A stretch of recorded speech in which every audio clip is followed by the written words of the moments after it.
certinho? Acho que sim, né? Bom, primeiro de tudo, agradecer a oportunidade, o convite do Arapuã, e aproveitar aqui só para pegar um pulso. Eu não tenho um discurso muito bem delineado toda vez que eu faço uma coisa assim. Queria pegar um pulso. Quem aqui, levanta a mão, por favor, quem me conhece ou já consumiu algum conteúdo meu na internet?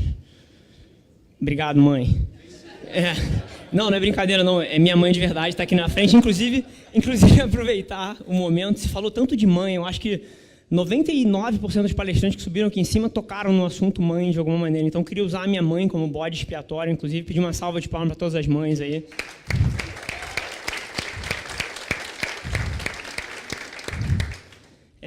Mas bacana. Então, desde que o Arapuã estendeu o convite para mim, eu refleti muito sobre o momento de estar aqui em cima, né? E refleti muito de várias formas. A primeira delas, entendendo qual seria o meu papel aqui, no meio dessa grade de palestrantes extremamente capacitados e expoentes dentro do mercado, onde eu poderia agregar desproporcionalmente num evento como esse, né? Porque toda vez que eu estou em cima de um palco como esse, e hoje em dia, graças a Deus, tem sido cada vez mais uma constante para mim, eu estou zero preocupado em puxar uma agenda própria minha. O meu único objetivo aqui em cima é entender por que vocês estariam sentados num evento desse e tentar fazer a engenharia reversa do que eu tenho que falar aqui em cima para entregar algum valor para vocês. Então, pensando um pouco nisso, e eu sou um cara que acredita em poucas coisas, eu tenho poucas teses centrais à minha vida. Então, eu fui confrontado com um desafio que era falar de coisas nas quais eu sou extremamente confortável de falar e, ao mesmo tempo, gerar valor para vocês. E eu acredito que eu tenho encontrado uma interseção bastante interessante. E, para falar um pouco disso, eu acho que, de certa forma, isso se entrelaça com a minha história. Eu tenho 27 anos, extremamente novo, atualmente sou CEO da Velar Media, uma agência de publicidade, mas eu acho que falar isso é um pouco raso e não constrói o contexto correto para a gente engrenar nos outros temas. Porque, como o Garçoni falou na palestra anterior, o motivo de eu estar aqui em cima passa pela minha trajetória ao longo dos últimos 4 anos. Eu sou extremamente novo, mas a Velar Media já é o meu terceiro negócio, já é o meu terceiro empreendimento. E nos últimos 4 anos, o fato é que eu levei essas 3 empresas de um faturamento de 3 milhões ao ano para 20 milhões esse ano. E 100% disso nas costas da internet. Então, eu acho que é aí que eu queria criar uma interseção positiva e gerar valor para vocês, tentando, e a maneira que eu estruturei essa conversa daqui, ela passa por 2 coisas que eu acredito serem fundamentais para alguém entender como se faz isso no ano de 2018 e que oportunidade é essa que eu tanto falo aqui em cima. E a primeira parte da conversa passa por tentar moldar o mindset de vocês para que vocês possam entender do que eu estou falando e com os olhares um pouco diferentes. E a segunda parte, eu queria entrar nas táticas e nas estratégias específicas que qualquer um pode usar para alcançar um resultado similar, né? Então, entrando na primeira parte, eu acredito profundamente que em 2018 todo mundo, sem exceção que está aqui nessa sala, incluindo eu, não tem ideia do tamanho do fenômeno sociocultural e econômico que é a internet. E estamos todos, eu inclusive, um dos maiores propulsores do discurso pró-internet do Brasil atualmente, todos nós aqui estamos subvalorizando o tamanho dessa oportunidade. Isso tem um motivo muito claro, é muito complicado você analisar de uma maneira prática algum evento dessa magnitude quando você está no olho do furacão, e todos nós aqui estamos no olho, estamos no centro do furacão. Então, pensando nisso, eu vou tentar trazer as lentes um pouco para fora, inclusive falando coisas aqui que talvez sejam totalmente alheias, que vocês nunca tenham ouvido, como, por exemplo, eu acredito profundamente, com toda a minha crença, que em 2018 nós somos ciborgues. E assim, isso pode não ter se materializado daquela maneira como os filmes sci-fi previram, um braço mecânico, uma CPU em vez do cérebro, isso não aconteceu. Mas o fato é que esse aparelho daqui, que está no máximo a um braço de distância de todo mundo aqui nessa sala, aumentou exponencialmente a nossa capacidade analítica, a nossa memória, a nossa capacidade de influenciar as pessoas, a nossa capacidade de se relacionar, enfim, tudo. E aí eu acho que isso entra num segundo ponto que talvez alguns de vocês à primeira vista até discordem de mim, mas que eu já realizei e eu tenho certeza que todo mundo aqui vai realizar ao longo dos próximos anos. Que é, isso daqui que nós estamos vivendo hoje, esse tete-a-tete aqui, essa influência pessoal, um para um, humana, em 2018 e talvez até nos últimos anos, isso aqui se tornou secundário. E secundário no que tange, e aí eu queria fazer um desafio a vocês, para vocês voltarem na mente de vocês e tentarem enxergar se ao longo do último ano vocês foram mais influenciados em ambientes assim, tete a tete, ou aqui dentro. Vocês formaram mais opinião em ambientes assim, tete a tete, ou aqui dentro. Vocês consumiram mais informação e moldaram os valores, as crenças e mudaram de ideia por causa disso daqui ou por causa de uma conversa que vocês tiveram com alguém? A eleição é uma prova disso, tanto aqui quanto nos Estados Unidos há 2 anos atrás. Então, pode parecer bizarro quando a gente põe que isso aqui se tornou secundário, mas é real. Os seres humanos em 2018 estão vivendo através desse aparelho. E eu entendo que isso possa parecer negativo de alguma forma, e é aí que eu tenho quase que a obrigação aqui em cima de moldar um pouco essa narrativa, porque eu sou extremamente otimista com isso. Eu sei que talvez alguns de vocês tenham tido os seus negócios transformados, como um dos palestrantes falou há pouco aqui, quando esteve aqui em cima, que o business de livros talvez não tivesse mais aderência, ele precisou navegar, eu entendo que talvez outras pessoas não tenham conseguido. Eu entendo quando alguém vai jantar e vê um casal jantando e os dois no smartphone, no Instagram, ao invés de estar conversando, você tem um sentimento negativo a partir daquilo. Eu entendo quando quem tem filhos aqui, em vez do filho ir jogar bola na rua, ele está assistindo Twitch, vendo ninja jogar Fortnite 3 horas da manhã, e em vez de estar jogando peão, soltando pipa. Eu entendo que talvez as pessoas tenham sentimentos negativos a respeito disso. Mas isso não é negativo. Isso só é diferente. E o grande lance é que o ser humano odeia mudança e evolução. Deixa eu fazer mais uma pergunta para as pessoas aqui. Quem é que gosta de mudança e de evolução? Levanta a mão bem alta aqui para mim. Mentira! Você gosta das mudanças e da evolução que caem bem para você. A mudança e a evolução que não dá certo, você chama de problema. E você reclama dele todos os dias.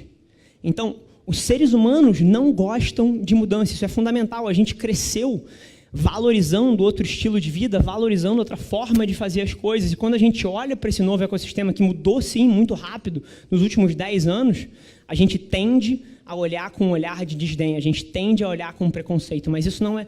O seu filho está jogando videogame ao invés de estar jogando bola, não é pior.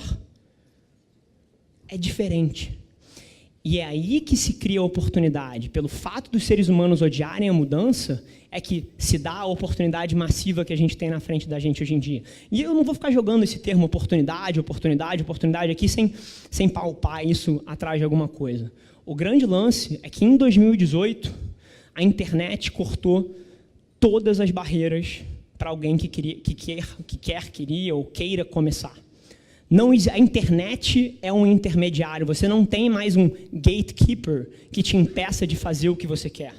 Qualquer pessoa com acesso à internet e um negócio desse aqui que você pode parcelar em 12 vezes sem juros em qualquer loja de consumo, tem a porta para o mundo, não tem mais ninguém te impedindo de fazer o que você queira fazer. Você está a um conteúdo de um relacionamento que pode abrir uma porta, você está a uma mensagem de um relacionamento que pode te abrir a porta. A barreira de entrada sumiu. Eu vou contar um caso engraçado aqui. 4 anos atrás, lá numa das empresas, a gente contratou um software do LinkedIn que permitia você mandar mensagem para qualquer pessoa que estivesse dentro da rede. E eu, fascinado com aquela ideia, no primeiro dia, mandei uma mensagem para o Obama. E assim, é óbvio que ele não respondeu. Mas só o fato de que essa possibilidade existe, eu acho que exemplifica o tamanho da oportunidade que existe na internet. Então, tendo de alguma forma aqui tentado ajustar o discurso e a forma com que as pessoas estão olhando para esse movimento sociocultural massivo, eu fecho essa primeira parte e começo a entrar na segunda metade da conversa, que é tentar desmistificar um pouco desses termos complexos que todo mundo usa para explicar o que é o digital, o que é o social, como funciona, como acontece. Eu tenho certeza que existe confusão acerca desse tema. E a maneira que eu vou fazer o breakdown disso é bastante simples, tem 2 partes. Eu queria que vocês imaginassem isso como se fosse um jogo. E para você jogar qualquer jogo, você precisa primeiro entender as regras. E no caso do digital, não são as regras, é a regra. Então, esse é o número 1. E o número 2 é entender quais são as peças que formam esse quebra-cabeça. Então, voltando aí, essa regra, que regra é essa? E a regra do jogo no social, no digital, é uma só. E ela conecta desde o estagiário da Uniswan, que está aqui fazendo um side hustle de um job aqui, quanto os mega empresários que passaram por esse palco, quanto o moleque que está começando a carreira. Uma regra, conecta todo mundo que está aqui, que é a atenção das pessoas. Antes de você poder me dizer o quão bom o seu produto é, o quão foda o seu serviço é, o quão maravilhoso vai ser se eu contratar o seu serviço, ou se eu puder te dar ouvido, ou qualquer pessoa aqui, não eu não. Você precisa da atenção das pessoas. Isso não é novo, isso não é de 2018, isso não é por conta do digital, isso já era verdade há 2000 anos atrás. Qualquer impacto que você queira promover numa pessoa, você precisa da atenção dela. O grande lance é que a atenção está migrando de um lugar antigo para um lugar novo. E aí as pessoas se confundem. Toda vez que você tem uma mudança dessa natureza, as pessoas se confundem. E a atenção, nesse momento, está migrando de tudo que é offline, como a gente já pautou aqui, que isso aqui se tornou secundário, para o ambiente digital. E dentro do ambiente digital, obviamente, para cá, e aqui dentro, para as 7 ou 11 plataformas que são quase que o SO, que é o sistema operacional da internet, que são os LinkedIns da vida, Instagram, Facebook, WhatsApp, Twitter, YouTube, you name it. Essas plataformas são o que detém a atenção das pessoas em 2018. E super interessante enxergar, de vez em quando, a confusão que as pessoas fazem acerca dessas plataformas, porque elas em si também são bichos totalmente diferentes. O seu mindset, quando você está dentro do Instagram, consumindo alguma informação, é totalmente diferente do seu padrão de consumo como consumidor quando você está no YouTube e quando você está no LinkedIn. Cada uma dessas plataformas tem um contexto de absorção de informação totalmente diferente. Então, não é só você reconhecer a atenção, é você adaptar o que você quer fazer para o modelo de consumo que a pessoa está naquele momento. Isso é a regra do jogo atual. E como é que você capta a atenção das pessoas num ambiente que é totalmente pulverizado e conturbado como isso daqui? Onde todo mundo aqui que tem uma rede social segue no mínimo aí 500 pessoas, 1000 pessoas, cada uma posta 2, 3 fotos por semana. Isso dá uma quantidade de 1.500 conteúdos por semana, que teoricamente é humanamente possível de você consumir tudo. Como é que você ganha? Como é que você chama a atenção dentro desse ecossistema? E é aí que a gente entra na segunda parte, que são as peças que formam esse quebra-cabeça. E a primeira peça é conteúdo. A segunda peça é distribuição. E você pode usar vários nomes, você podia chamar de criativo, de mídia, você pode chamar do que você quiser. Mas é conteúdo e a peça da distribuição, e nenhuma delas pode ser ignorada. E quando eu falo de conteúdo, muito em cima do que o Garçoni falou, por exemplo, conteúdo dentro desses ecossistemas não pode ser alguma coisa egoísta. Da mesma forma que você, para fazer networking, você precisa dar sem a esperança de receber, a maneira que você faz isso aqui funcionar é quando você produz alguma coisa que não tem um caráter de vendas. Social media é sales, é venda via branding e relacionamento. E na hora que você entende isso e você começa a produzir o tipo de conteúdo correto, você tem alguma chance de vencer dentro desse ecossistema. E é fascinante para mim, como assim, sou CEO da agência, mas faço comercial e estou o tempo todo na frente de cliente, promovendo as nossas pautas e o que a gente quer fazer, e eu escuto dia após dia as pessoas falarem que mídia social não vende. Mas isso é lunático. O fundador da maior instituição de internet atualmente foi chamado para depor na frente do Congresso de tão poderosa que é a ferramenta. E aí vem alguém me falar que não dá para vender ali dentro? Então, a primeira coisa é você entender que conteúdo é a porta de entrada. Mas conteúdo sozinho não faz milagre, você precisa de distribuição.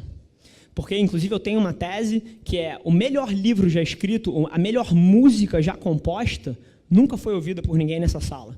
Provavelmente foi escrito por uma senhora na China que era viúva e o pergaminho morreu com ela, ou a música por um indiano no interior da Índia que ninguém nunca escutou, e esses conteúdos não ganharam distribuição. E é a distribuição, se o conteúdo permite você chamar a atenção das pessoas, a distribuição permite você promover um impacto que você, eu e qualquer um quer dentro do seu negócio. E falando de distribuição, a gente vive uma era épica. em termos de distribuição. Social ads, patrocinados, compra de mídia dentro das plataformas sociais é a maior arbitragem de todos os tempos. A capacidade de segmentação e opções de estratégias que você pode montar ali dentro são simplesmente sem precedente. E aí você fecha essa ponta da distribuição. E, mais uma vez, eu reconheço que, mesmo assim, mesmo com essas coisas, ainda tem gente que vai errar.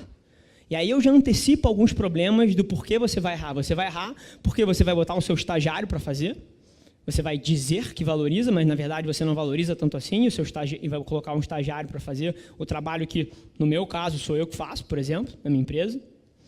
Ou você vai produzir um conteúdo de merda, desculpa a palavra, com caráter vendedor, e você vai ser aquele cara que, fazendo analogia, pede a garota em casamento no primeiro date e não vai entender que social media é uma ferramenta que você primeiro precisa criar os relacionamentos. Então, tempo acabando, vou tentar dar uma acelerada, mas esses são os erros mais comuns. Então, se eu pudesse passar uma última mensagem aqui em cima para vocês, que talvez crie algum senso de urgência para vocês fazerem alguma coisa a respeito disso, entenda que essa oportunidade é efêmera. E ela é efêmera porque todas as plataformas em cima das quais a gente trada atenção hoje em dia são movidas por dinâmicas de oferta e demanda. E eu, como economista, é muito fácil para mim me relacionar com esse tema, mas eu talvez tenha que explicar para um ou outro aqui. Mas, basicamente, um lugar que é regido por dinâmicas de oferta e demanda implica que quanto mais, e no caso das plataformas sociais, quanto mais anunciantes e pessoas produzindo conteúdo ali dentro, para um dado nível de olhares, essa dinâmica simplesmente para de funcionar. Quanto mais anunciantes entrarem nessas plataformas ao longo dos próximos anos, quanto mais pessoas passarem a produzir mais conteúdo, essa curva não fica tão interessante. E alguém hoje que talvez promova um resultado com social, pagando 50 centavos, R$1, R$1,50, esse jogo não fica mais tão divertido na hora que você tiver que pagar 150 para promover o mesmo resultado. Então, entenda que essa oportunidade é efêmera.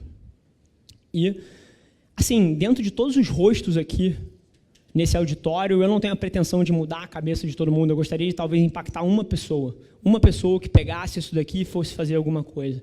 Então, se eu pudesse deixar um pedido de coração, eu imploraria para que um de vocês produzisse um texto a mais, um post a mais, uma foto a mais, um vídeo a mais, um conteúdo a mais. Porque eu sei que fez toda a diferença na minha vida.